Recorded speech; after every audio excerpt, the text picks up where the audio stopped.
आज मी तुम्हाला शिळ्या चपातीचा चिवडा करून दाखवणार आहे. त्यासाठी बघा मी 3 चपात्या होत्या, त्या 3 चपात्या मिक्सरला बारीक करून घेतलेल्या आहे. त्याच्यातच मी हळद आणि मीठ टाकून घेतलेले आहे. त्यासाठी बघा 2 कांदे आणि 1 टोमॅटो बारीक चिरून घेतलेले. टोमॅटो पण बारीक चिरायचं. जिरी मोहरी, थोडे शेंगदाणे, हिरवी मिरची आणि मीठ ह्याच्यातच टाकले, पण चपातीला आपल्या मीठ असतं त्याच्यामुळे ना मीठ थोडं बेतानेच टाकलं. कढई तापायला ठेवायची आणि त्याच्यात 2 चमचे तेल टाकायचं. माझी आज थोडीशी तेलाचीच कढई होती, त्याच्यातच मी आता चिवडा करणार आहे. वाटण परतलं होतं ना, त्या वाटणाची कढई. 2 चमचे तेल टाकायचे.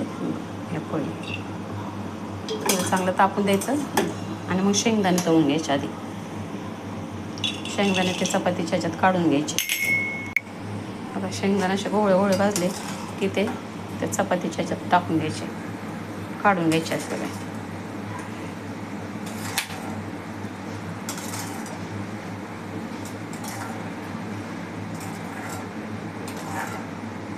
आणि मग तेलात मिरची टाकायची. आधी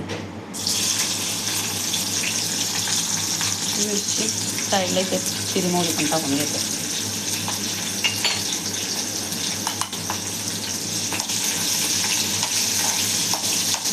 मिरच्या बघा मी कुडूनच घेतलेल्या आहेत, तिखट लागायला नको म्हणून बाजूला करता येतात. मग ते तळून झाले की मग कांदा टाकायचा.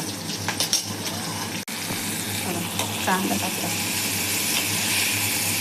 कांदा परत झाला लाल झाला की मग टोमॅटो टाकायचं आणि ते पण परतून घ्यायचं.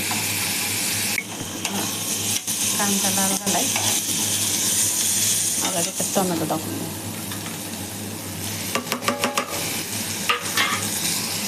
ते पण चांगलं परतून द्यायचं.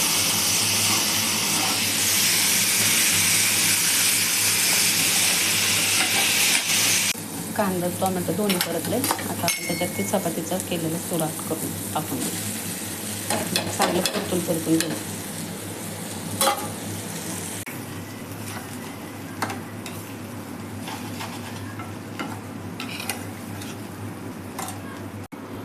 कोरडा वाटत असेल थोडं पाण्याचा शितूळ मारायचा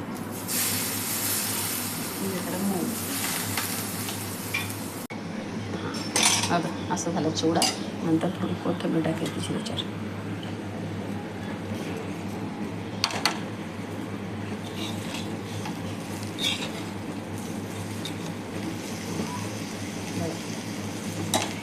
मस्त दिसतोय ना